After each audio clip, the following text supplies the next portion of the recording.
Rennes, Chelsea, Madrid. Les sollicitations vont se multiplier.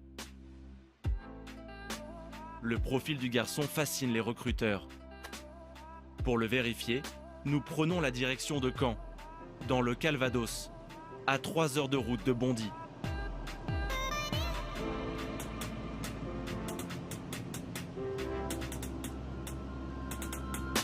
Nous avons rendez-vous avec Laure Anglaise et David Lasserie, 2 anciens scouts du Stade Malherbe de Caen. En septembre 2009, ces chasseurs de jeunes pépites qui ont découvert pour le club normand Raphaël Guerreiro, Mbaye Niang ou encore Thomas Lemar vont être les premiers à nouer de sérieux contacts avec la famille Mbappé. Techniquement, dans l'intelligence de jeu, dans la vitesse, dans tout, c'était bien au-dessus de ce que j'avais pu voir sur plein d'autres joueurs avant. On n'osait pas en fait. Vu le joueur, on s'est dit non mais limite c'est pas pour nous. Enfin, on est à Caen, même si Caen est un bon club pro, reconnu aussi au niveau de sa formation, mais on était en Ligue 2. Ouais, je sais même plus. Ouais, on était en Ligue 2, entre Ligue 2 et Ligue 1, donc on s'est dit est-ce qu'on va pas leur... On va y aller, puis finalement ils ont écouté. On a fait une proposition qui était râler pas crête quoi. Et je me souviens, Wilfried m'a dit tu veux attirer un requin avec une canne à pêche. Voilà. C'est la phrase dont vous vous souvenez. Ah ouais, mais parce que je l'avais rappelé en fait. J'ai dit est-ce que vous avez lu ma proposition? Et il m'avait dit bah oui. Il m'a dit il y a une feuille, il doit y manquer une feuille ou. Et j'avais dit s'ils n'étaient pas attirés par l'argent, le financier, c'était pas ça. Mais bon, le gamin avait une valeur quand même qui était bon, c'était un phénomène.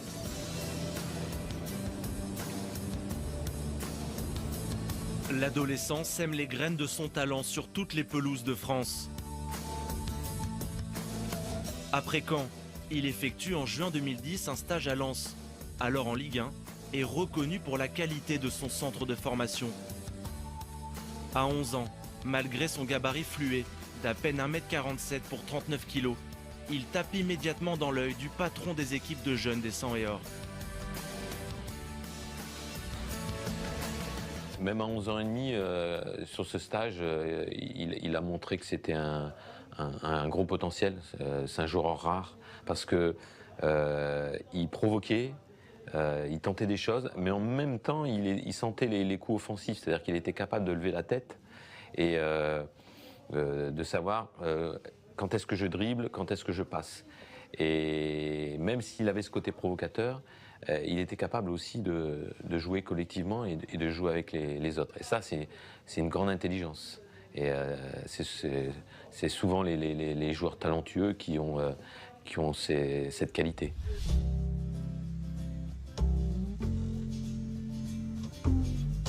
Un joueur rare qui aiguise l'appétit des scouts anglais et de la puissante Première Ligue. Chelsea, champion d'Angleterre en titre, est le premier club britannique à vouloir recruter le phénomène.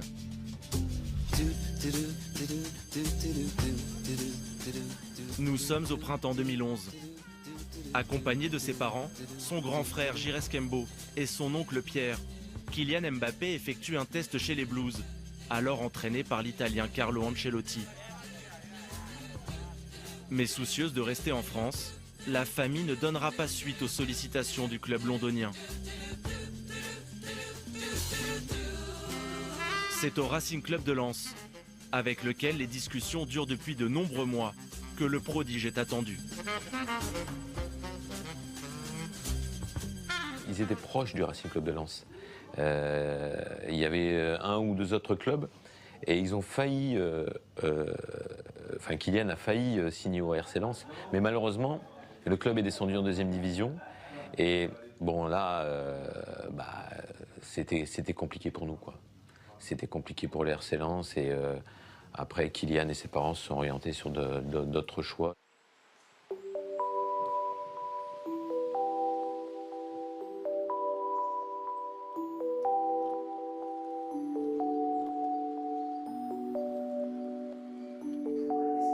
Avant d'intégrer le centre de formation d'un club professionnel, Kylian Mbappé décide de s'engager avec l'INF Clairefontaine, la pépinière du football français.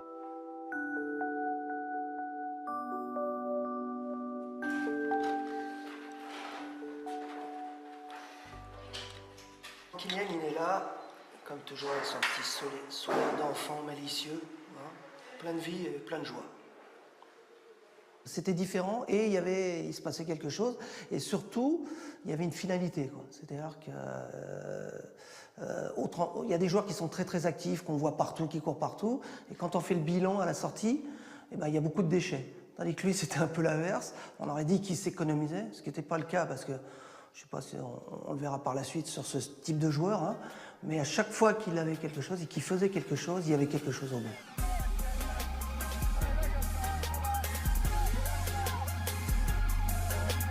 Dribbleur rapide et efficace, joueur élégant et intelligent, l'attaquant aux jambes de feu est considéré comme le crack de la génération 98, en dépit d'un comportement parfois mal perçu par certains éducateurs.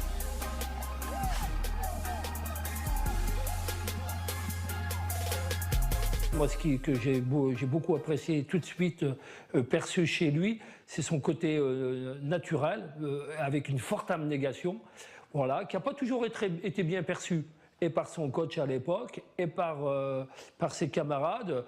Et ça pouvait être pris un petit peu comme de la suffisance, mais moi, je dirais que ce n'était pas le cas. À 12 ans, en première année à l'INF, il poursuit les discussions avec le Stade Malherbe de Caen, qui a obtenu un accord de principe de la famille du joueur lors de l'été précédent. Mais les Mbappé continuent leur tour de France des clubs, au cas où l'entente avec Caen ne se finaliserait pas. Après Lens ou encore Rennes, Kylian Mbappé discute cette fois avec Sochaux et les Girondins de Bordeaux. La priorité de Faiza et Wilfried Mbappé est la même partout. Trouver un éducateur référent qui comprendra le profil particulier de leur enfant, son caractère singulier et qui chapeautera sa formation. À Caen, ce référent aurait pu se nommer Franck Dumas. Il voulait rencontrer Franck Dumas à l'époque, c'était lui l'entraîneur, manager général, entraîneur du club. Et on avait dit à Franck, surtout, il faut que tu sois là, déconne pas. Rendez-vous Au club 14h 14h au club. On a un phénomène, il dit ouais, mais Franck nous suivait, nous, parce que M'Banyang, il l'avait intégré, il l'avait même pas vu jouer, il avait dit ouais, vas-y, je le mets, contre Marseille, d'ailleurs, il avait marqué. Et voilà, donc avec Franck, il y avait une relation qui était beaucoup d'amitié. Et Franck est à l'instinct. Et il avait vu la famille, donc il est arrivé un peu plus tard que prévu, il n'avait pas mangé. Donc il est descendu, attends, j'arrive, il est descendu vite fait manger un truc dans le self. Ouais. Il a remonté, puis là, ça a été à bâton rompu, quoi. Il dit à la mère, t'as pas une clope. Il rouvre la fenêtre de la salle de réunion, il fumait. C'est vrai. Et jusqu'au moment de l'entraînement, en fait. Des pros. Ouais. Parce que le lendemain, ils jouaient le maintien. Le lendemain, de mémoire, je crois qu'on était à la fin de saison, on n'était pas maintenus, je crois. Ouais. Et Franck m'envoie voir Patrice, qui était l'adjoint de Franck, et me demandait simplement de dire à Patrice que Franck ne sera pas là, il est retenu en rendez-vous, donc tu prends la séance. Donc il a privilégié le recrutement d'Mbappé à la séance d'entraînement liée au maintien du club. Parce qu'il savait, lui, que d'abord Patrice, sans problème, pouvait prendre la séance puisqu'ils étaient proches. Mmh. Mais il savait que là, il y avait un truc. Et il ne l'avait pas vu vraiment, mais il avait senti le coup. Et il a insisté, il a bombardé, il dit ouais, on fera ça, on fera ça. Du Franck Dumas dans toute sa splendeur et avec une humanité débordante, du coup, la famille a été conquise, quoi. Mais au printemps 2012, le club normand est relégué en 2e division. Au nom de l'équilibre budgétaire, ses dirigeants vont hésiter durant des mois, puis vont finir par renoncer à faire signer la pépite Mbappé, qui devait percevoir une prime à la signature de 180 000 € si Caen retrouvait la Ligue 1 au cours de son contrat, ou de 120 000 € si Caen restait en Ligue 2. On avait l'accord oral de Wilfried, ouais. Tout était calé, la lettre était faite pour Clairefontaine, pour dire qu'il signait à Caen. Donc tout était calé et derrière, ils avaient accepté tout ce qu'on avait proposé, même si ce n'était pas la plus grosse proposition qu'ils avaient. Et c'est moi derrière qui ai rappelé la maman pour leur dire non. Voilà.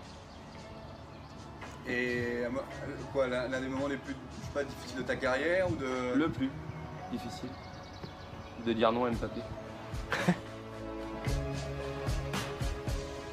Marqué par cet épisode, Laurent Glaise et David Lasry quitteront par la suite le Stade Malherbe de Caen et reprendront en main un club amateur de la région. Nous sommes en mai 2013. C'est la fin de l'interminable feuilleton entre Kylian Mbappé et Caen.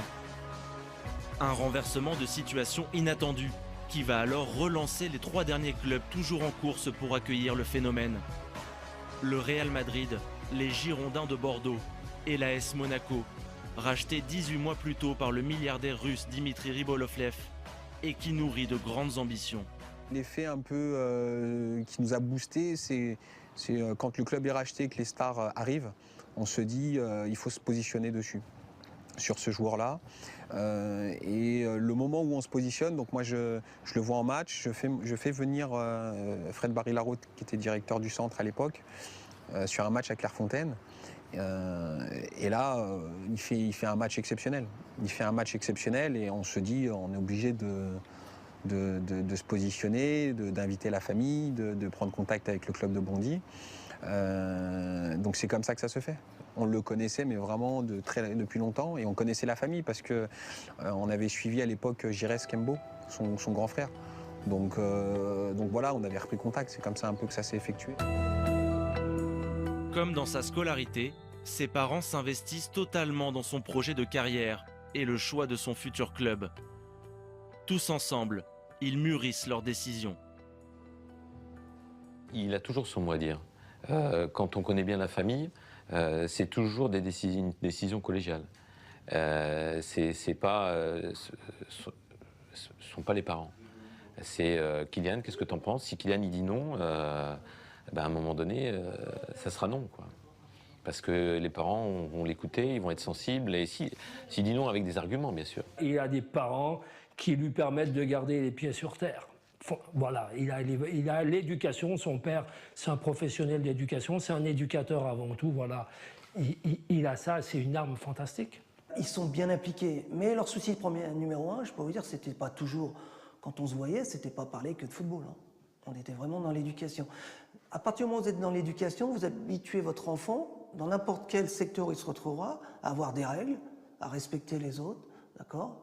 À travailler mieux. Donc, ils étaient impliqués à fond. Je veux dire, à chaque fois qu'il est arrivé, comme tous les autres enfants, je ne vais pas vous dire que c'est des saints, sinon ce ne seraient pas des joueurs, de toute façon. Hein. Joueur rime pas avec saint. C'est toujours quelqu'un qui essaye d'être... Hein.